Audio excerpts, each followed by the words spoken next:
I find the way, the only words I Yo, welcome back to the Fix It Boy. Now here with Ari, and we have a 2-time Grammy-nated producer in the building. Okay. Combine the two words. Yeah, I see that. I see that. Before we get to that, officer, big ups to our sponsors, Pure 24. Summer is approaching, and it's time to start thinking about making better choices. Pure 24 is an easy and delicious choice when it comes to getting your body what it needs.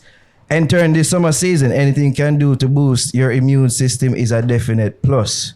You know, get the summer body intact for all my ladies them out there. And you can do that with 1 scoop of their powders, a sip of their tea, or even some of their yummy gummies. You don't know, so you can visit their website at pure24store.com. Their product ship all across the world. And you can use our code, TheFix, to get 15% off all purchases. That's the code, TheFix, to get 15% off all purchases. There we go. There we go. I was just people have a 2-time Grammy-nominated producer in the Grammy-nominated. Let me just say that. Producer in the building. Yes. The man's catalog is what you would call extensive, variety, laden. Nice. That's a Yeah, nice man, I use up my literature. Thesaurus in the building. Yeah. Thesaurus in the building. Yeah. J.L.L in the building, though, people. Hey, there what's we going go. on, man? Yeah. Bless up. Long time be for here. it, long True. time. You see, as I was about Long to say, time because I'm forward, like, we met each other when with Jazzalies. Long Right? time. You couple did years roll ago. up with her, yeah. Sensi. Yeah. And we're Really? like, when are you Think gonna so. come do your interview? Oh, And yeah. he's like, yeah, man, I soon come. Yeah. And like, what now, 5 years later? Hey, The usual everything in the right producer timing. shtick. I'm so fat. You know, the producer them go on like, yeah, them know. Hey, everything in the right timing, man. Yeah. I'm glad to be here, man. I'm But grateful. you've done, yeah, I mean, like, as Nara was mentioning again, like just extensive work. And I think one of the things that I appreciate about your body of work is that it's not just dancehall, and Right. even though it's just, even though when you do the dancehall, which is, you know, what we're rep and support here, is it don't sound like the typical dancehall. Right. It's very, Yeah. very varied and eclectic, if you will. In some, Yeah. So Shit. I mean, I'm More words. assuming that you draw inspiration from so many other genres, so many other things. But I read that you said that, you know, you ska mentor, the core of our Jamaican sound is really one of your main source or inspiration. Yeah. In what way though? Like in what? Why the It's core just, sound? man, the origins of our music, man, is what gives me the strength, like the full inspiration to just make it as authentic as possible. Because I'm a person that I don't like to jump into a genre and assume that I know how it works, how it sounds.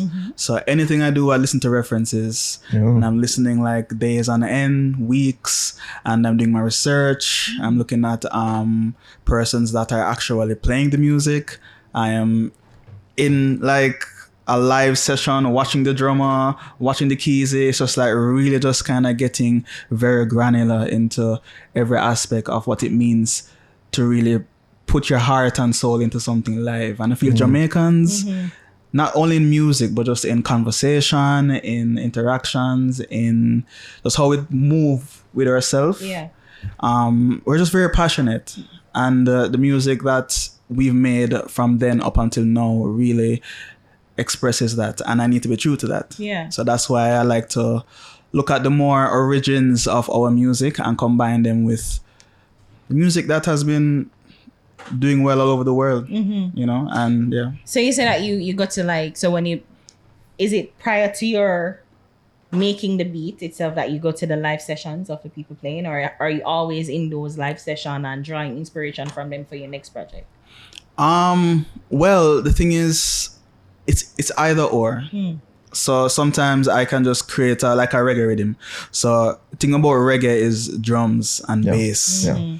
You can't really mess around, or it's a very specific, line. Unless you're highway. Well, there we go. Yeah, you can use that terminology as well. Look up like what she said. Right. So if you're not playing it live, it's good to at least know your references, to hear how it's been done and done well, so that you can get that reggae feel. But as it regards the order of which I go studio and do live appearances, I'm definitely more so in studio than I am like at live places. But when I am in places that people are playing live, I just zone in, and that is enough information for me to just take for like maybe a few months until I'm just like, all right, I feel like my drums are getting repetitive, or it's just I need to just figure out what's real, like what the people are moving to. Yeah. So that's when I go out. So you learned musically though, like even before, you know, this and how you get to learn now, like you learned musically. Oh yeah, like being in live sessions. No, like before, like how you get that music, like. Like theoretically. Yes. Are you trained? Yes. No, I'm not trained. Okay. I trained myself. Internet university. That's the best way I can say Google it. Scholar. Yeah. Google Scholar. YouTube Scholar. Yeah. The Genius Scholar. Okay. The Genius is one of the School of the Genius. School of the Genius is one of the biggest. He's one of the biggest producers and the biggest inspirations. I'm going to ask you a fancy way if you go to school for music. Essentially, that's what I was asking. Well, he answered. He said no. But I'm going, yes, this is you being learned music. Yeah. Facts, people learn in different ways. Eh? So I mean, again researching, I think I learned that you were illustrator, like you were a graphic, painter, like I draw portraits and so things. like how you even fall into like production, like it's just art. Impetus for that, like. All right, you see, I just love art in every fashion and every term of this word. So visually, audio, texturally, just any way that I can express myself through my senses, even food, because I love to cook too. Wow. So Wow. with drawing, that was my first love. I could draw from when I was young, and I got into the portraits during high school, the latter parts of high school with SBA and all that kind of stuff. I was just about to ask you, did you do art at CXE? I did. Okay. I got an award. I think I got second in the country. Really? Something like that. Wow. Yeah. And talk rural area. I mean, you know, I just want him to make that clear. No, it's the country. Yes, the actual. It's the whole country. Yeah. But I think what made me go into music was really getting the introduction to the software I use now, FL Studio, and trying it out for like a few minutes, and from I realized I can create music. I can play it back. I can play it back for my mother and my sister, and like this excitement. And then at one point, me and a few other friends at Arden, so it's like 2009, we all just kind of decided to start making beats around the same time, and so with the same FL Studio, and it gave me that joy I had with creating with drawing, you know, because I can take my time, I can zone in, I can layer things, I can make it anything I want to make it, and it's really based on how much I know and what my limitations are. So I always try to do my research and listen to as much genres as possible. I mean I'd researched some music theory as well, you know, and I was doing piano lessons at the time too. Okay. So I was just trying to and this is what I do with all arts that I do, even with portrait drawing, because that's hyper realistic drawings. Yeah. So bare YouTube and even photography, bare YouTube, but it's just art in every sense of the word. So you knew that you were gonna be an artist, and the artist in its all encompassing term, like you just all knew encompassing. That's what you wanted to do. Man. And your parents, it sounds as if they were, my parents are like undercover like geniuses, you know, like they're really talented artists. Okay. You'll never know. My mother is a great painter, she can draw too. My father is a great painter and him can draw too. It's just they just don't draw. Because is it why it's not profitable? Like, I was thinking, I was like, get a real job, John Andre. I mean, they've always been in the corporate world to a degree. So I just think, that just took over the time. So were they even pushing you to say like, maybe that's not a hobby, that's a nice hobby? Yeah, man, they were always supportive. Okay. You know, especially my father. He would encourage me to go to UTech because I was not about to go to college, but he was just like, yo, just get the foundation. It wasn't you can't just the music, you know, you have to like it was just like, well, just try and get a foundation at least. So was it like anything or focus on the arts? Go to UTech to focus on the arts or like anything else? It was basically go to UTech to get a degree. any degree. Yeah, Essentially. yeah, Okay, because fair. and even my mom as well. My mom is like my number one supporter too. Of course, they're gonna encourage school and finishing school, which I did, but at no time did I get any doubts from them that what I was doing made sense. They just put their trust in me, and Yeah. I'm here now. So What I want to know is, because you mentioned you used to paint. Yeah. So does that in any way correlate how you make the music now? Like we've talked to several producers over the years, and them say when them see music, them see colors. So I just want to know if that is the same thing with you when you're that name, there's a word for that, you know. There is a word for it. Pearl had it. I can't remember. Synesthesia or something like that. Let me Google it now. Talk. Right. Answer question. Well, there was a time where I was just being a madman and doing everything at once, you know.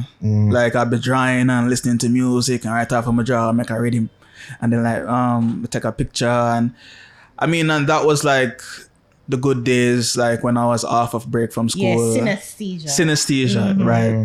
But yeah, it definitely helps because it really helps me to see the vision of the music. I can't say I clearly see colors like that, but I definitely see things. I definitely imagine storylines with my music.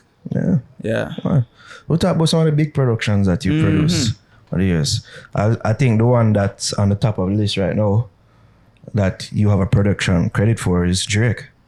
Champion Poetry. Yes. You can tell people how that thought about, because apparently he sampled Masego, which is production that you did. Yes.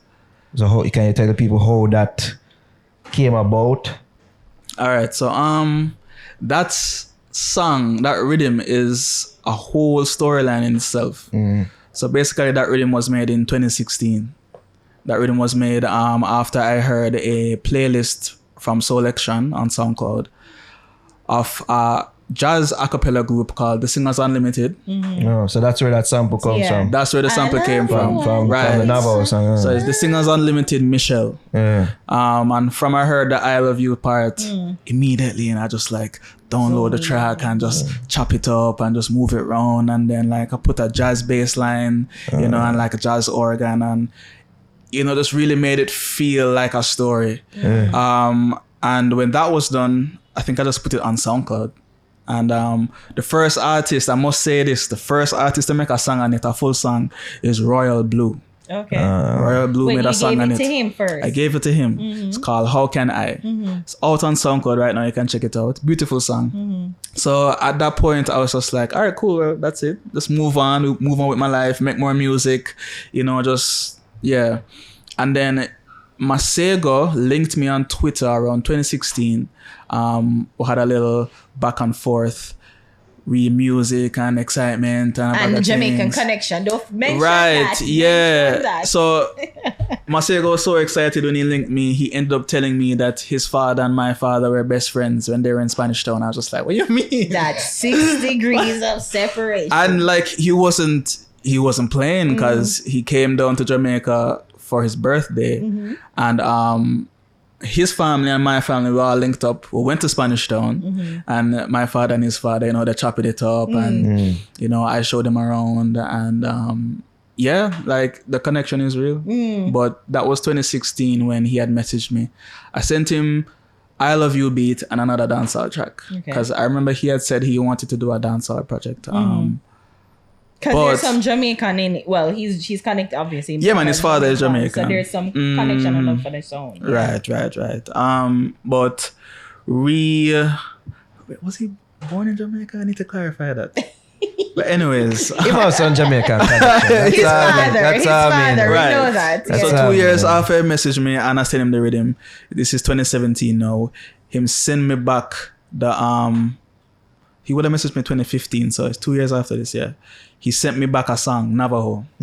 Right? He sent me a rough draft. So wait, you didn't remember when you did send him the long time? You didn't remember? Yeah, I remembered, but then like he was blowing up. He was doing tours. He had multiple projects in between then. Okay. So I just let him do his thing. Okay, so you when he sent it to you, did he even remember that? Yeah, man, I remembered, and when I heard it, I was just like, this is interesting. I didn't expect this. Yeah. And then I think it was a few months after that it came out on Colors. And then Colors was new to me. Yeah. Because Colors had been like maybe a year or two old at that time, and I had a few videos on there.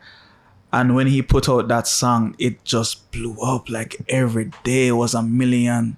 And right now it's like 50 something, close to 60 million. I think that's 59. 59. Maybe add on 3 million between Right. the time we start the interview now. And this is without promotion, you know. This is without us doing anything. This is without, because I mean, there was a reason as to why we couldn't push it as hard, but it did well considering the circumstances. And fast forward from then, 2021, is Masego and his manager reached out to me 59 and told me Drake sampled the track. I didn't know which part of the track Drake sampled. I didn't know how him sampled it. I knew that right up until the album was released. And when I played the first song, you could imagine the excitement, because I was just like, yo, this is like, it's not like they chopped it up fine, and you can't hear it. It's like, it's it. No, like, it's it. Yeah. You play Navajo, you play Champagne Poetry, you play How Can I, they all have the same first couple seconds. Yeah. You know? And it was crazy because Freddie Gibbs did a freestyle on there, Lupe Fiasco did a freestyle on there. I'm sure a couple of the rappers did a thing too. So it was his own moment. Yeah, from 2016, 2015, 2014 probably. So it was Masego that got the link first. Why I'm feeling so emotional. To the rhythm. Yeah, to the rhythm. No man, Royal Blue. Royal Blue. Yeah. As in who Drake people them link. Oh yeah, man, Drake linked Masego's team. Okay, 'cause I'm just wondering how that sampling would go. If it's like who on the masters, who would have to give permission for him to get, for him to be able to use it and all them things. Well, it's just based on who owns the rights to the original song, because it's a Beatles song. So Drake had approached the estate. If I remember, Masego's manager told me that he had made a barter trade with Paul McCartney. Wow. See?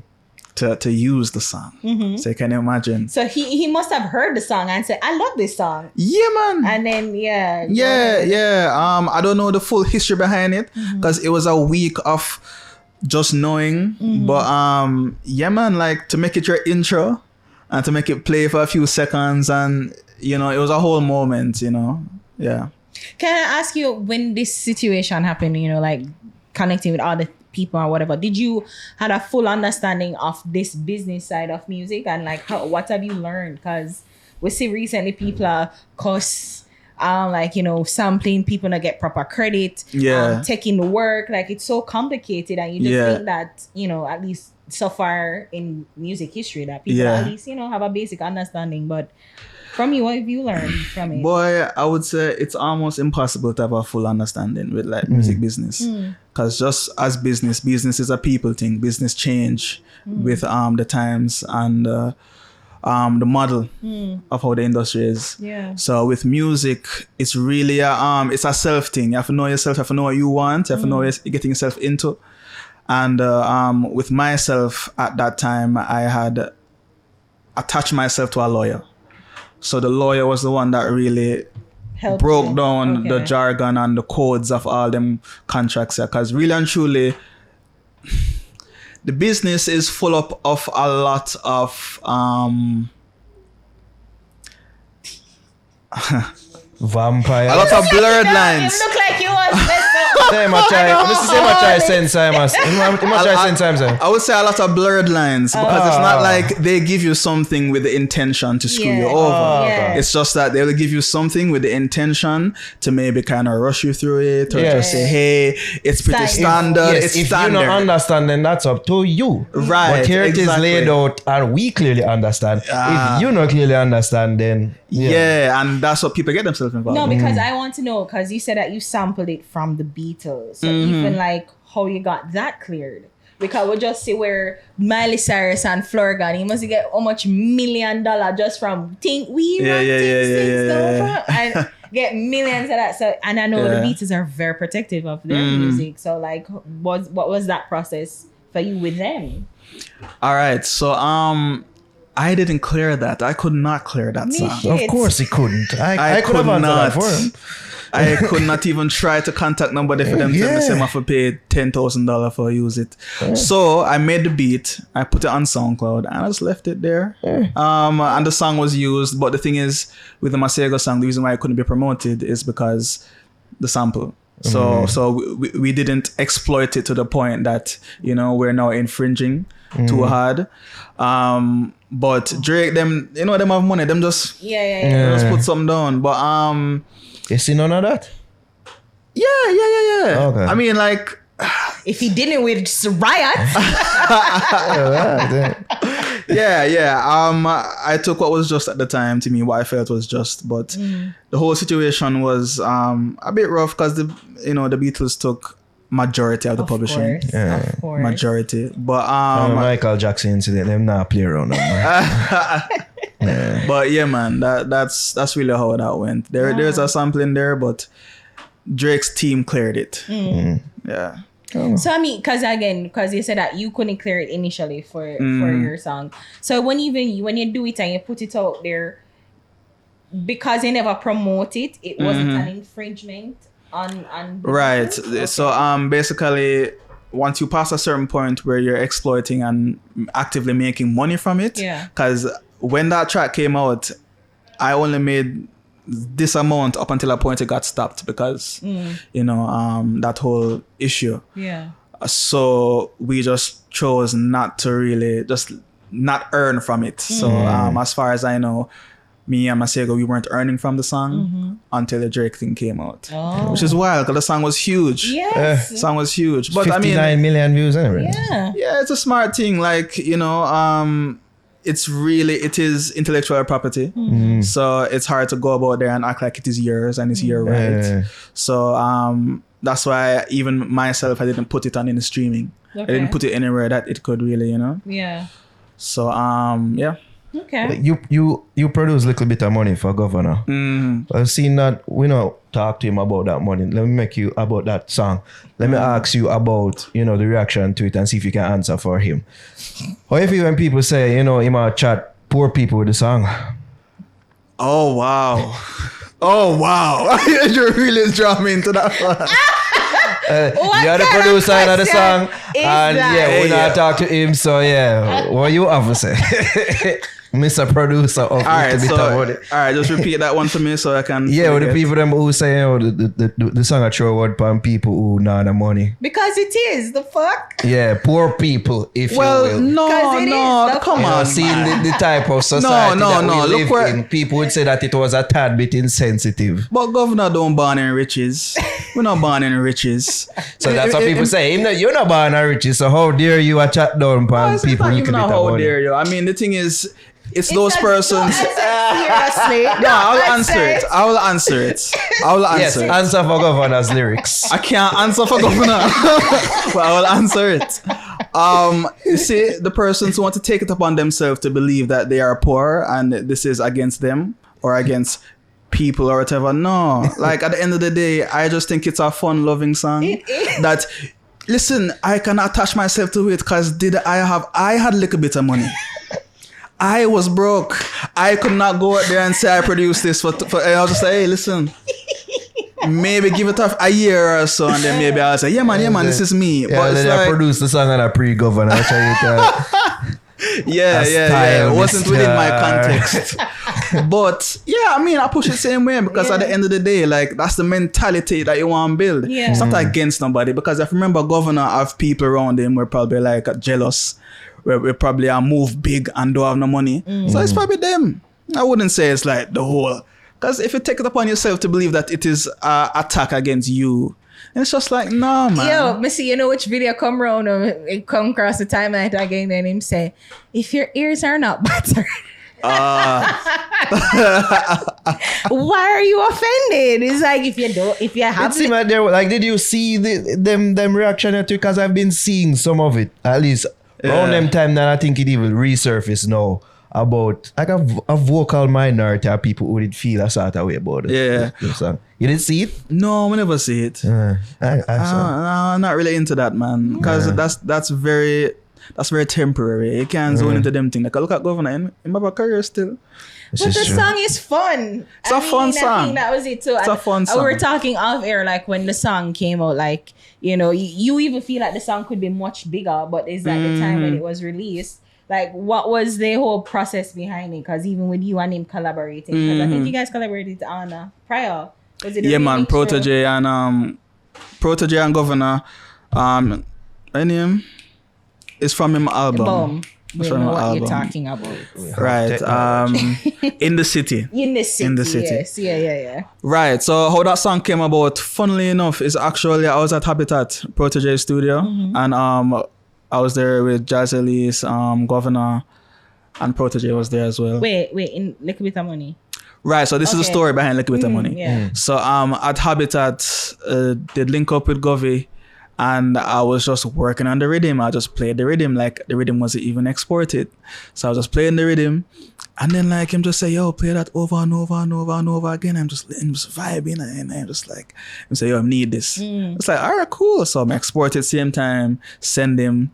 And then I remember he had sent the song maybe like a week after. So I have no clue what I'm going to come up with, like what topic, Yeah. Governor is he has his topics. Yes. Right? So it's just like, I remember the first thing I do, I play for my sister, not knowing what I'm singing about or not, And Wait, so you never even hear the song? It's like, sis, come listen to this. So just Go listening. and listen it. Just like, oh, okay. This is awkward. But it was exciting though, Yeah. and I think the song really it did well for even being in COVID time. Yes. But the reason why I feel like it could have done better, because I mean circumstances we couldn't control. COVID, everyone was inside. Because imagine if people were outside and them could have brought after the song, them could have bring them stacks of cash and throw money and really live the lifestyle of the song. Okay, so like even the newness. So when it dropped, we couldn't really spend. But no, when it's out now, it's like the wear off, like the novelty of it wear off. Now we already hear the song, know the song. Okay. Right. But at the same time though, I think it's a song that really and truly can play anytime and still be relevant. Yeah. But definitely if it was released possibly after COVID, I mean, I'm sure most people would say if everything was released after COVID, it would have done better or whatever. But I'm grateful for what it did. Yeah. So that's all I'll say, yeah. So even with that collaboration with Govana, like you realize that more dancehall persons, because at one point I literally probably would have regulated you to a reggae and the near reggae crowd. So when you collaborate with Govana, I'm like, what's that? And I know you did do breadfruit with Ching Ching. Yes. It's like more dancehall and hardcore dancehall artists that them say, yo, who this J.L.L? Yeah. Every now and then, I'm getting the general gist that people, class me in the reggae, which is fine. But dancehall is my heart still. Like that's what I start off from, because it took me a while to get reggae. Really? Reggae is a very special genre, Like, you kind of say ching ching ching and things say that's it. But like, there's a feel, there's a groove. Yes. Dancehall there is too, But dancehall, like, it's just an energy.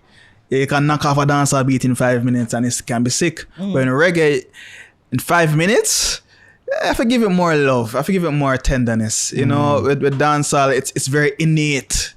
Dance is very innate. Reggae calls back to a consciousness. A consciousness that you can just any time. It depends who you are. Because if you're embodying that consciousness consistently with enough of our reggae artists, it's easier for them to just like make that music. Yeah. But with dancehall, it's an innate thing. Like right now, I could have make a rhythm and both of them could have freestyle on it.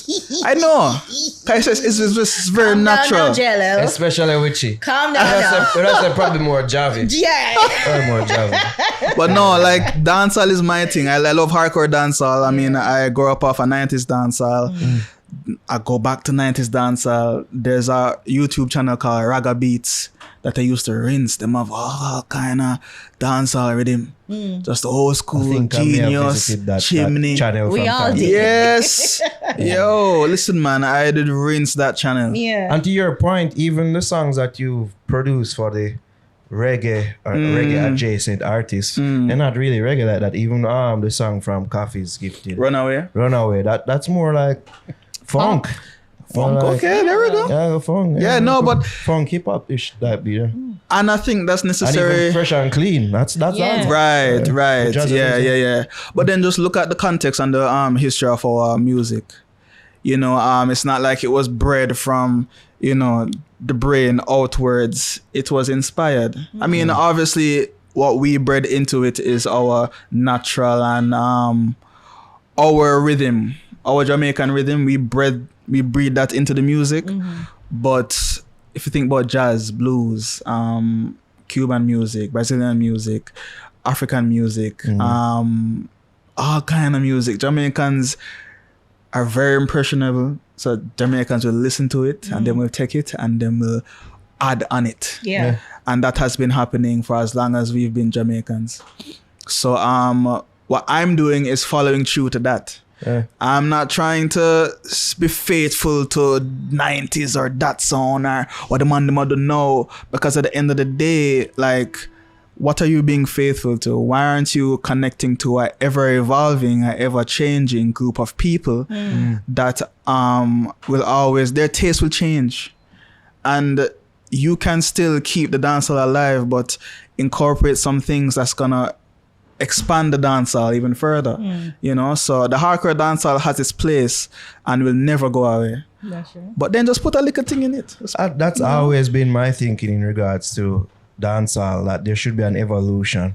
But what do you say to the people that say there's somewhat of a stagnation with the whole trap dancehall debate and, you know, the state of the sound of dancehall sonically now? What you have to say about that? That's dominating the space now. Well, every time this topic comes up, because it's a constant topic, I have to say, we have to look beyond the people making the music, because it's the same thing.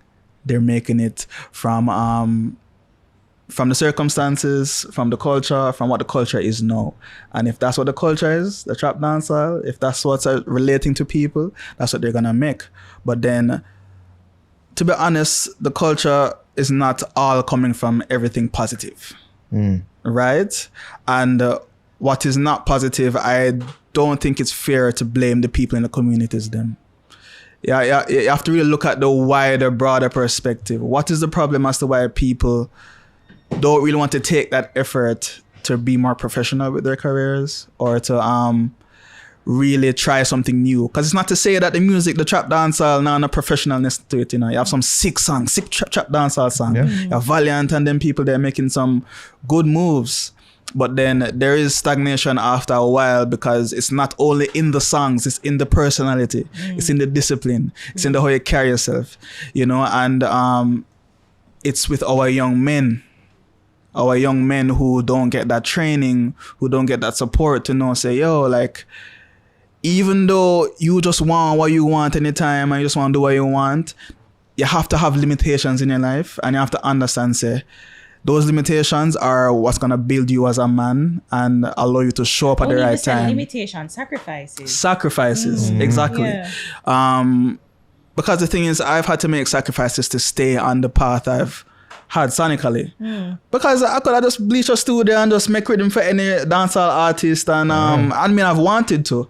I've always wanted to get in, but it's hard to get in, you know, because I guess I didn't really fully understand.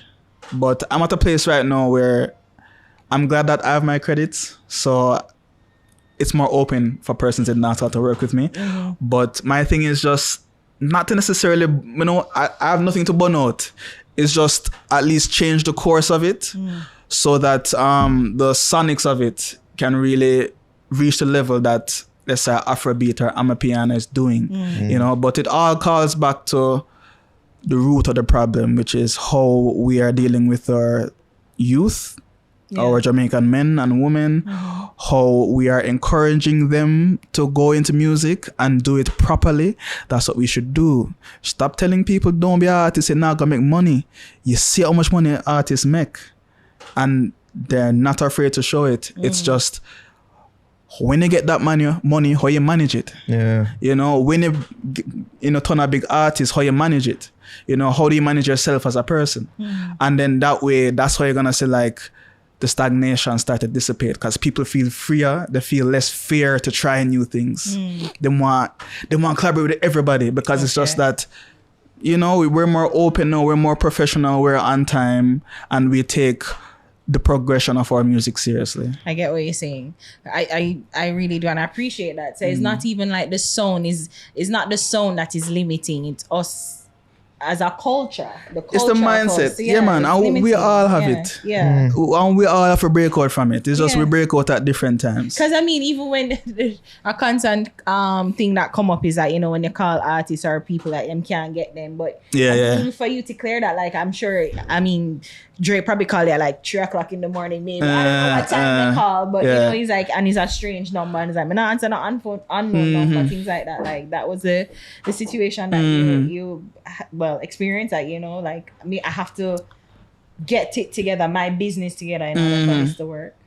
Yeah, well, the thing is, you have to make allowances for both aspects of the business, because it's a people thing. There's no business without people. True. So basically, and people are weird. Everybody's weird. Everyone's timing is different.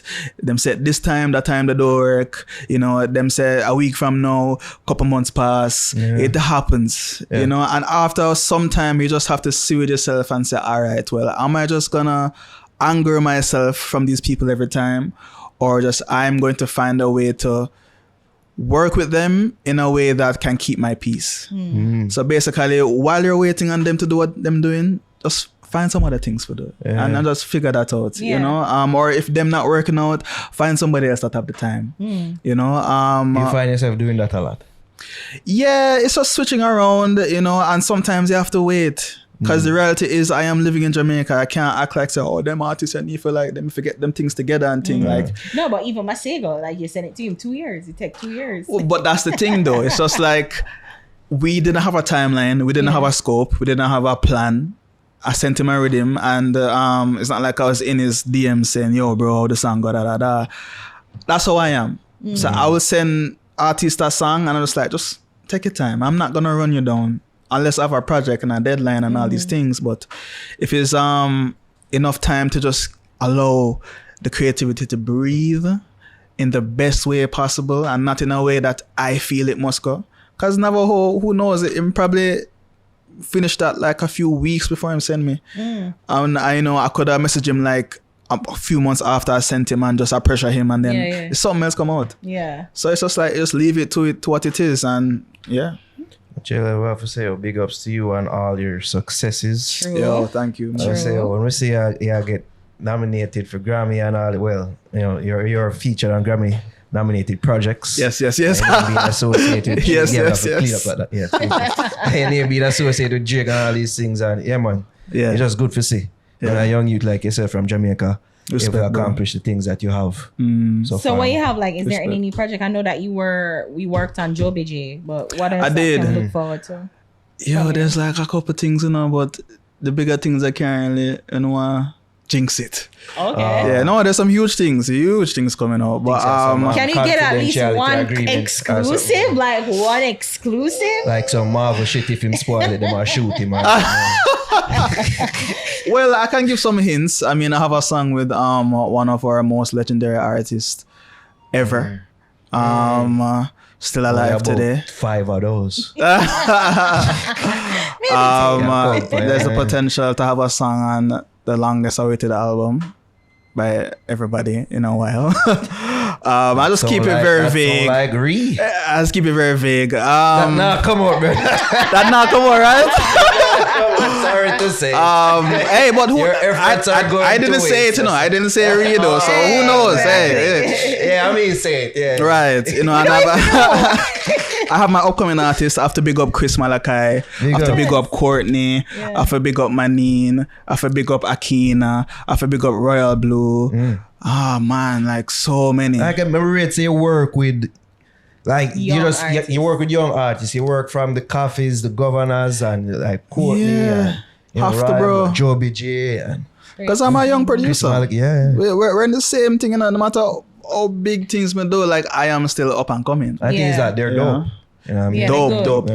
So you can always say align yourself with good people, good artists. Have to. Bless up, J.L.L. What do people can find on the socials? All right, so right now it's Instagram at J.L.L Prod, and then you have SoundCloud where you can listen to all of my Bob Marley trap remixes, which are great, by the way. That's J.L.L. Prod. You J.L.L. Prod on SoundCloud. Huh? You clear them there with the ST. It's on SoundCloud. It's not on streaming. I haven't made any money from it. That's always the excuse. That's all. But the Marleys though, if you listen to it, if you listen to this, please, I'm open to a little shake of hands, a little agreement. I'm open. Alright, people, J.L.L. how to fix a weed.